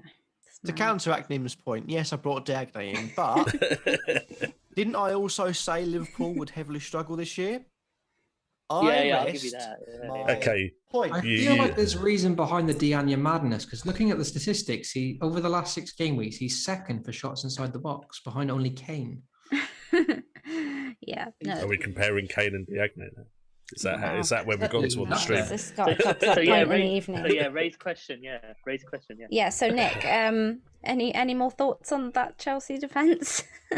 Well, I had Rudiger in my team for quite a while, and then I did jump off him, and then I've gone for Christensen. So after when they started to get clean sheets again, I brought in Christensen on the wild card, and obviously 1 out of 1 so far. So pleased with that. I think exactly what you said. Like if you've got Martinez, you're not going to really move to Mendy, because when Martinez plays, he's always in line for bonus and obviously more save points as well, just from the way Villa seem to sort of play. The shots don't seem to get through to Mendy quite as much. I would say that defense seems more solid in front of him. So yeah, I think if you're going to go, I completely understand the DS analogy that was just made, because like Azpilicueta is gonna play pretty much every game. There's so much rotation everywhere else. But Christensen at 4.7, you can kind of afford to have him as your Chelsea defender, and then if you've got a decent bench, you don't mind if he doesn't play and someone else comes in. But it's a bit of a weird way. I think I always like my defenders to be more kind of in there for goal threat and sort of attacking fullbacks and stuff like that, rather than in there for the clean sheets. But I think this year we've kind of had to modify our thinking a little bit. Yeah, just quickly. So over the last 7 games that Chelsea have played, the last 6 game weeks, Chelsea are lowest for big chances conceded on 3 in 7 games. Interesting. They're lowest for shots on target with 18. They're lowest for shots inside the box, 28. Only 2 goals conceded. Also, if only they had a fixture in Gameweek 29, I'd have them. Yeah. Oh yeah, I triple up. Yeah. Only worry 29 game week, Thiago 29 Silva. game week, 29. Okay, Yeah, Brett. Thiago. Go on. Nick's just said Thiago Silva, which is after you made that point, Nick, I wanted to.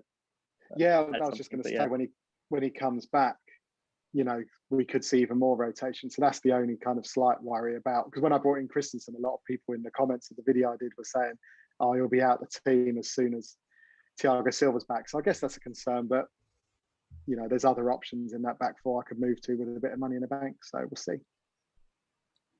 Cool. Okay. Brett, would you like to give us some quick fire questions, please, before we go to Jeffers' corner? Okay. So at the start, Mustafa Hassan asked about 4 questions in one go. So it's is he still here though? So just pick one of them, maybe based on what we haven't already talked about. One of them is Rudiger or Aspie. Yeah, let's not start that again. I think we'd probably go to Rudiger. I think we'd probably end up agreeing on Rudiger just because he's cheaper on that one. Son or Bale? Do you want to go around us? So Kurt, what about? Okay. Son easily. He's guaranteed more game time. Maybe injured at the moment, but he's guaranteed more game time in the long run. And Bale has shown that he's can fluctuate between looking red hot Ballon d'Or winner to looking blimey hell, he wouldn't even get into Wednesday's team at the moment. Yeah. Nim. Tugging on heartstrings here. Sonny if fit, Bale if injured. What if Bale's injured? You want Bale? No. What about you, Nick and Ray? Son or Bale? We're all going to go Son. Yeah, if both are fit, I'll go Son just for consistency. Yeah, Ray. Yeah, full house. Yeah, I think it's convenient now because obviously with the international break, it gives us a bit of time to wait on Son now. I think we can just hold him for this week. He's been such a good option all season. Arguably one of the best options in the game this year for his price, you know. So yeah, nice easy hold, I think, and then see how it is over the international break. Gives us a bit of time. Okay. Okay, so Brian Ewell wants to know, how do we feel about Trossard as a differential this week for the blanket? Has anyone at all considered Trossard? I mean, Nick, you're on a free hit. Was he in your thinking? For about 10 seconds. I've been burnt by Brighton a couple of times this year. I made a double, probably the worst transfers I've done, even worse than my wild card. I brought in Lamptey and Pascal Gross, I think, for like an easy fixture. I had Lamptey too. And neither of them played. And they were straight back out the next week because I got so frustrated. It was a rage transfer. So, yeah, I just think Brighton, if I was going to take a punt on a Brighton attacker this week, Trossard, I suppose, would be close, but maybe Mopai, even that sounds horrible, doesn't it? Saying his name. I just think, they've got a reasonable chance, Trossard, but there is so many other players, even in this limited game week. I think there's so many other midfielders you want before him. Yeah, definitely. Ray, you look into a lot of stats. Has Trossard come into your thoughts at all? I know you're not on the free hit, but no, I kind of entertained that, and yeah, you're right. I'm big on the heat maps and stuff, but I'd rather use my Brighton asset on like Veltman because he plays right back at the moment. So no for Trossard for me, not at all. The upside is there obviously because I could see him perhaps returning, but the thing about Potter as well is you could easily see him making 6 or 7 changes, isn't it? And Trossard might not be in that lineup. So in regards to actual confidence that he'll definitely start, I'm about 70% with Trossard, and in a blank game week where our options are kind of limited, I wouldn't entertain. Yeah, I'd rather have Lingard or someone else around that value. Yeah, it's the week to take a punt, isn't it? It is the week to do it, but he's not something that's been. When they first signed Trossard and I first started watching him, I was like, this guy could be a really, top option, but just never seems to do it consistently. And even when he performs well, it doesn't often convert into FPL points, Do we know who's on penalties at the moment for Brighton? Is it still Pascal Gross or? Yeah, but he's not really in the first team, is he? Didn't Welbeck he's not nailed. Or I might just be imagining Welbeck. Yeah. Not sure on that one, buddy. Looked like a conversion to me. But yeah. So Gross has played like the last, 10, 11 games. Only once has he missed that. He got subbed on 80 minutes in one of them, but he's played the full 90 for the rest. He was on penalties until he missed one, I think, maybe a couple of games ago. And statistically, his stats are actually quite good. Just looking at some stats now. I've lost the page. While you're looking, go on, Kat. Time. Yeah, I was going to pass it over to you. I was going to say, weirdly enough, I heard Mopai, and weirdly I thought, I wonder what Jay's got to say about Neil Mopai. So go on, Jay. Well, my point was nothing to do with Neil Mopai, although I don't like the guy at all. I'm not even sure he's that good a striker, but I just something about him rubs me the wrong way. So I would never dream of bringing him in. Even if he was on form, I'd rather have a terrible season than bring him into my side. But my problem with Brighton is, and I like looking at the stats, they play some great football until they're in that final third or in the penalty box, and then they just don't score. And they have some players that could definitely have a good game week, but with the rotation and the fact that they don't put the chances away if they create them, I just can't see myself looking past any, apart from Brighton's defence, none of them are an option for me. Trossard would be a better option if they had a decent striker up front, because I'm sure there's a lot of things that he creates where someone on a better wavelength with him would then make something productive with it. But because they fall to Mopai, it's a waste. Yeah. It's interesting that you bring it up. I mean, not to try and make it, this point about Sheffield Wednesday, but I do think there's sort of a such thing as curse of the Wednesday. And because we've brought in so many good attacking players in the last couple of years and thought, I'll tell you what, he's got potential to really change our season around. Jordan Rhodes goes to Norwich, scores 30-odd goals a season, comes to us, struggles to even tie his shoelaces. And it seems to be the same way with Brighton. They bring players in that look good elsewhere, but they just can't seem to hit constant form. I mean, you look at Neil Malpay, Trossard, for example, another one, Anthony Knockaert, a player that potentially could have been elite level, could have really gone on to hit, your ground running, but didn't do it, and then was shipped off to Fulham, I think it was, and left the club. And they seem to have a similar sort of thing where Wednesday bring players in that look really good, and then we just can't seem to get the best out of our attacking players whatsoever. Brighton seem to be the same sort of way. Maybe for the odd game, yeah. If you guess the odd game correctly, yeah. But for the long run, no one really looks sustainable from that Brighton attack.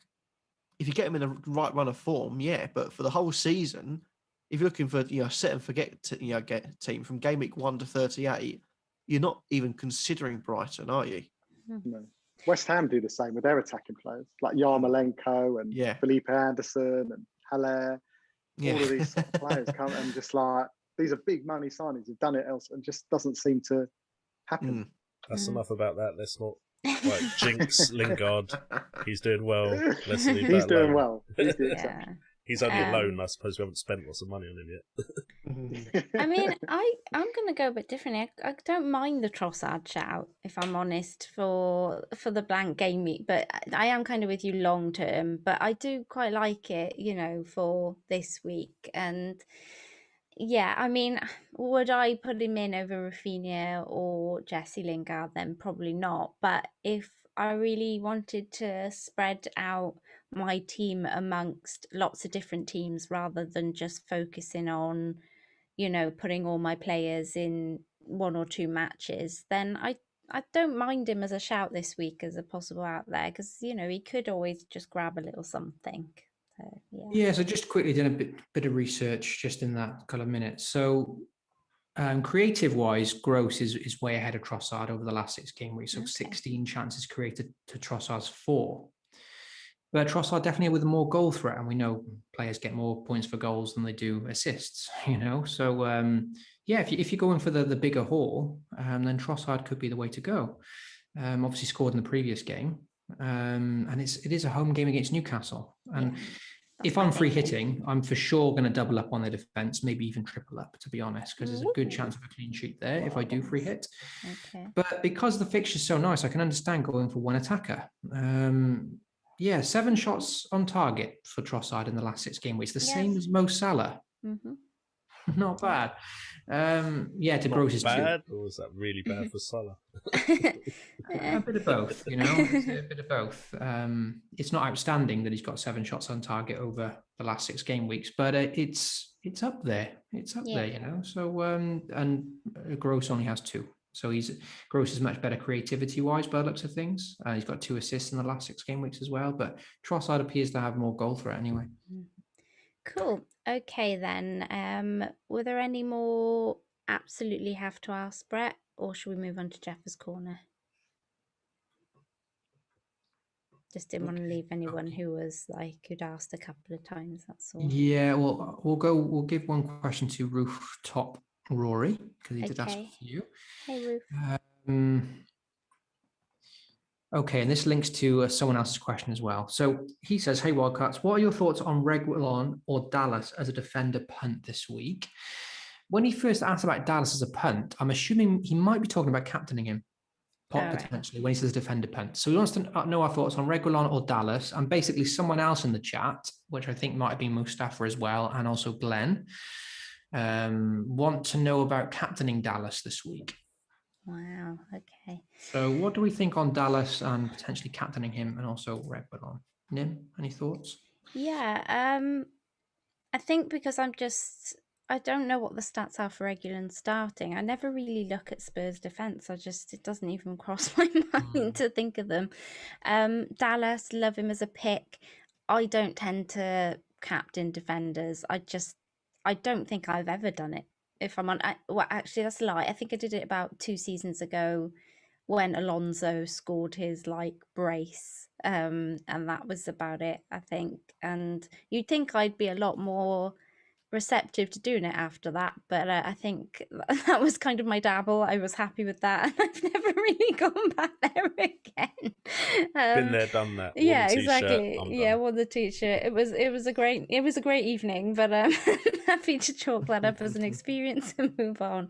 Yeah, I always tend to go with attack. It's kind of boring. It's probably not going to get me anywhere, but that's kind of my thing. I think having Dallas, as much as I have had this season, I've been on both sides of him doing both fantastically and terribly. And I wouldn't want to kind of be on the terribly side of the coin when I've captained him. So that would be why I would probably avoid doing it. But I like the pun if you're feeling bat shizzle. So to make the question quicker, I guess, would anyone here consider captaining Dallas this week? Yeah, I did. Okay, tell me more. No, I was just going to say, sorry, I did have the captain's armband on him, but I keep flitting between him on a bit of a punt and Lingard. At the minute, I've left it on Lingard, but because I just fancy having a bit of fun with it this week. So I did, when you off the back of a really disappointing week, I just don't want to do the Kane captaincy or the Bale captaincy. I just want to go all out. And the last time I captained the defender, or was about to captain the defender and change my mind, it went very wrong because I had Dunk when he scored against Burnley, and I switched it at the last minute due to a tidal wave of Twitter opinions saying that Antonio was the man to go for.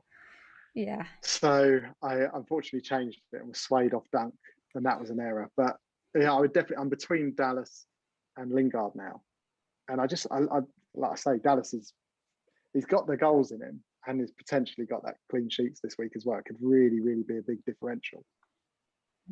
So I might still do it. I'm 60-40 towards Lingard. Are you confident they can keep a clean sheet against Fulham?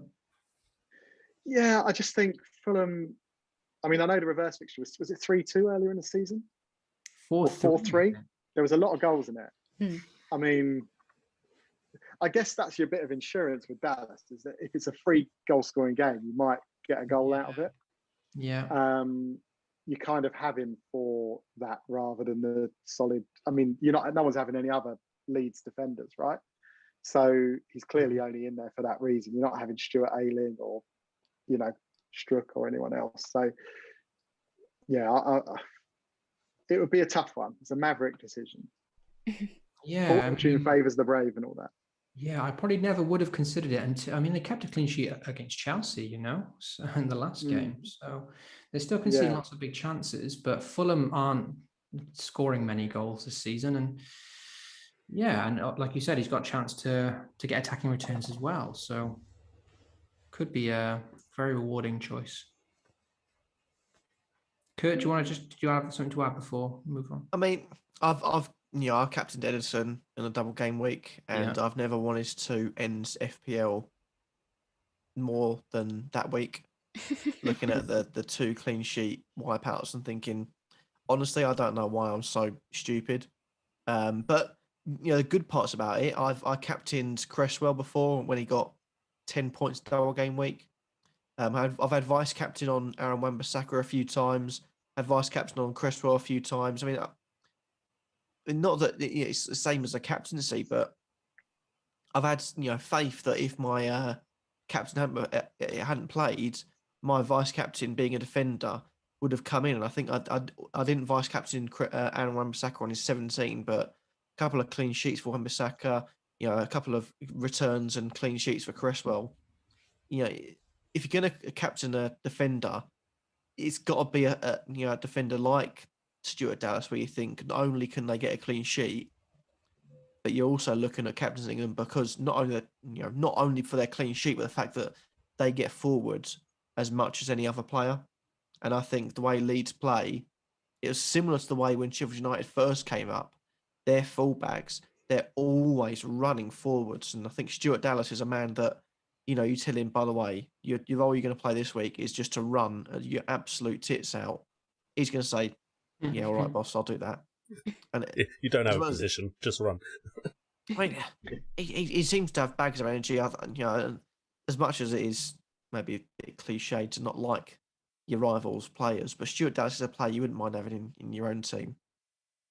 So yeah, Stuart Dallas is an interesting one. Now that obviously I forgot about him until Nick mentioned him about 15 minutes ago. But all of a sudden, he him, wasn't even in the team, and now he's captain. my captaincy picks have been 2 between Bale and Cresswell, but now it's 3 between Bale, Cresswell, and Dallas because Dallas will be in no matter what. I had Rafinha in, but I completely forgot about Dallas. So it would be Bale, Cresswell, or Dallas. So 66% of my choices currently are in defenders. So I quite like Dallas captain, but then I quite like Diagne coming in as captain for a double game week. So don't listen to me. Seriously, don't listen to me. I'm being serious. Cool. Jay or Ray want to add anything to that, or should we go to Jeffers' corner? No, not really. I wouldn't captain him. You would? Neither would I. I wouldn't. Wouldn't? No. Okay, cool. No. Okay then, moving on to Jeffers' Corner. If you don't go and follow at Austin 66 UK, then go and do that, guys. This section allows you as viewers to get to know us a little better, and it's a bit of fun for you guys to join in too. So this week's question is a song again like last game week, but this time we have to choose a song that the other Wildcats and Nick don't like. The song must have been released as a single or studio album track by one of the top 10 best-selling groups of all time. So, according to Jeffers, that is Beatles, Eagles, LED, Zeppelin, Pink Floyd, AC/DC, Rolling Stones, Aerosmith, Metallica, Van Halen, or Fleetwood Mac. So, okay.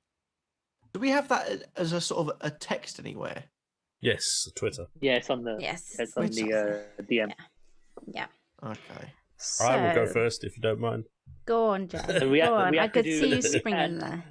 We have to do renditions of the song as well. Okay, fine. So my choice would be Obla Di Obla Da by the Beatles. And if you want a rendition, I haven't listened to the song in years, but it's Obla Di Obla Da, life goes on. La la la, how life goes on. I'm not singing anymore. That's all you're getting from me. But that would be my choice. So you get points if you don't like it, isn't it? Or yes. Like that. Yeah. Can I go first? Yeah, go for it. Yep. Yeah. Hate the song. So point for Jay. Yeah. I don't like it either, so it's a point from me. That's literally the only one out of all those bands. I was like, there's only one song I can think of that I really don't like. So I was like, please let me go first, because if someone says it, I'm in the mud. I don't have anything else. And usually I have backups. I mean, don't just judge it off of my rendition. It actually sounds better sung by the Beatles. No, I'll give a point to Jay for that one. Yeah, Kurt? As difficult it is to, be that last person, no, I've got to say no. It's a bit of an annoying song, isn't it? Yeah. What about you, Nick? I love that song. It's my wedding song. Was it? No, I hate it. Oh, thank Christ for that. I could see us all physically shrink into ours. Oh, God. That's the last time we ever get FPLG song. Absolutely brilliant. Oh, fair play. You got us good there. You got us good. I think we have to clip the shock. Fantastic. The heart sinks. No, it's spot on. Point from me. Okay. Brilliant. I'll go next. Mig says, do you get a point for liking the song but hating the rendition? Thanks, Mig. Mine has to be We All Live in a Yellow Submarine. Yellow Submarine. Submarine, I just hate it. Go for Beatles. We're going to trash Beatles. Yeah, I hate it. I just think, it's so repetitive and boring. So yeah, that's my one, I'm afraid. Do with it what you will. Tell me whether or not you like it. A point from me. A point from me as well. Thank you. No, I like the me. song. I think that's the worst. Oh shit. I was going to. No, I'm with you. Right, I quite like the song, but then I like it because when I was in, because when I was in primary school, it was the song that I did for the whatever talent show rubbish you have to do when you're in primary school, and I did it on the keyboard. So yeah, I've got a soft spot for it. Unfortunately, sorry. Yeah, me too. Yeah, nostalgia. You children. Nick. Yeah, I think that's actually worse than Obladi. Thank you, yeah. buddy. I actually hate that song. Yeah, me too. Cool. That was at my engagement party.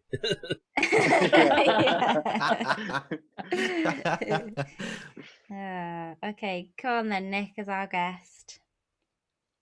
Do you know what? That Yellow Submarine was going to be my pick. Oh, sorry, buddy. To be honest, I love everything by Fleetwood Mac. Yeah. And Pink Floyd. See, Pink Floyd, I only know their big, famous, Dark Side of the Moon and Brick and the Wall and all that sort of stuff. So I know those albums, but there's nothing on it. I would say, really, the Rolling Stones. Again, I've never really heard any songs that I don't particularly like. There's got to be.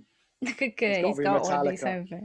There's got to be a Metallica song. Come back to me. I'll have a little refresh of my mind because that was my money was on Yellow Submarine. Oh, sorry, buddy. Well, I could just have an extra point for that, but yeah. Go on then, Kurt. Go on. I'll let you go. I'm happy to pass. I'm banking on my song not being picked. All right. I hope I know it. If Brett or Ray haven't got an answer, I'll go. If they have got an answer, I'm happy to sort of wait it out. I've got a few. Okay, Brett's got an answer. Go on then, Brett. I don't know how this one will go down, but it's a song that used to be on Kerrang all the time. You know, the TV channel Kerrang. Oh, yeah. When I was in high school, I used to watch it all the time. Alternative rock. Yeah. Yeah, whenever this song came on, I would always turn it over. And it's Walk This Way by Aerosmith. Oh, I don't mind that one. I was going to say. Sorry. I like that one. Sorry. So annoying, that song. Is that the one with DMC? Yeah, Walk This Way. The version. Yeah.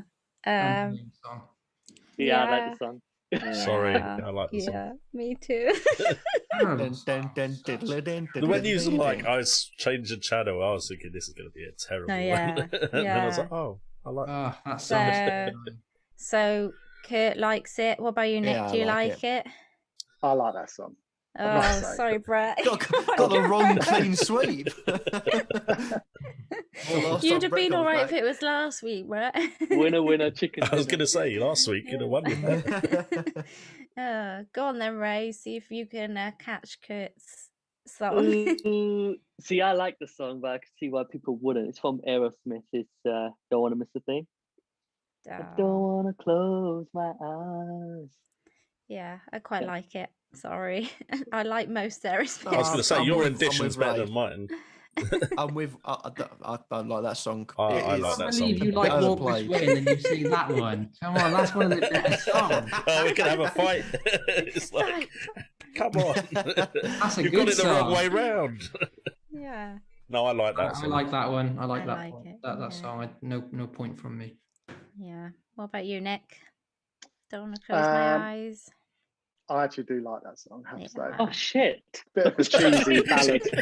He was banking on your point there by the sounds of it. I really thought three or four of us wouldn't like it, but man, just one. No. I think it just brings back memories of being Must be the rendition. Yeah, I think I was 16, 17. That's it. You should have done what I did. Sing it badly. And everyone's like, yeah, that's a terrible song. God, who would listen to that? Sorry, Nick. Sorry. What did you say, mate? No, I was saying that it just brings back memories of being 16, 17, first started driving and started going out. And I remember that song was I get compared to Liv Tyler quite a lot. So, and oh yeah, I can see it. Now that you say that. It's one of those songs that comes up quite a lot. Change your name on the graphic. Okay, so go on then, Kurt. We'll give Nick a bit longer. If Nick's got one, I'm happy to wait. If Nick's not got one, I'm happy to sort of fill time. I've got one with a push that I would say. If you want more time, let me know. No, because I think this is as good as it's going to get. Because I don't hate the song, but I feel like because I like Aerosmith, but for me, Love in an Elevator is just a bit of a cheesy. I almost said that one. I almost said that one myself. Yeah, Love in an Elevator. I don't know. It's a bit of a karaoke version of Aerosmith. Yeah. So I would because all the other bands, I couldn't pick a bad song between them. Yeah. And the Beatles are only because of volume of songs. They're bound to have made a few bad ones. But you're going to give us a rendition? I'll pass on that one. Kids are asleep. That's my excuse. So am mine. I still sung. Yeah, so am mine.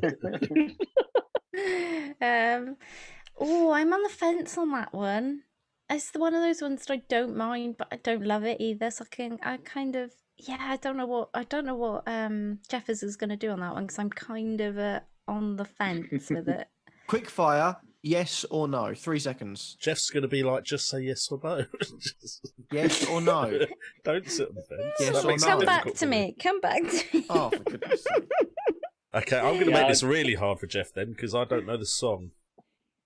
Love in an elevator. Awful. Living it up when it's going down. I've even looked up the lyrics. I don't recognise it. I don't know. For goodness sake. Oh, wow. So, I mean, if Jeff It's probably a good job that Nick isn't here every week, so Jeff's doesn't have to worry too much about the points. I haven't heard it. What does that tell you? That it's rubbish. But what I can do is, I can't listen to it now because it would actually come out on the stream. Next. But I will listen to it afterwards, and then I'll let Jeff know. Don't, mate, don't. You don't need to hear that song. It's a point from me. Yeah. Cheese room in Audio Oceana. I have no problem with Cheese Room in Oceana. How dare you? I had a lot of fun in the Cheese Room in Oceana. That song is too much.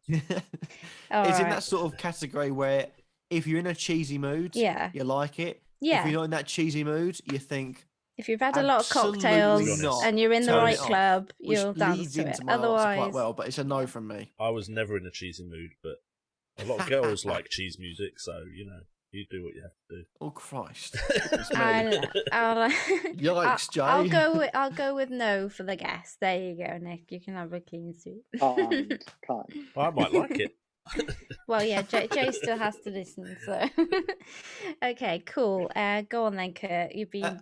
I merely didn't answer because I thought this would be first on at least someone's list. I'm stunned no one's come up with it.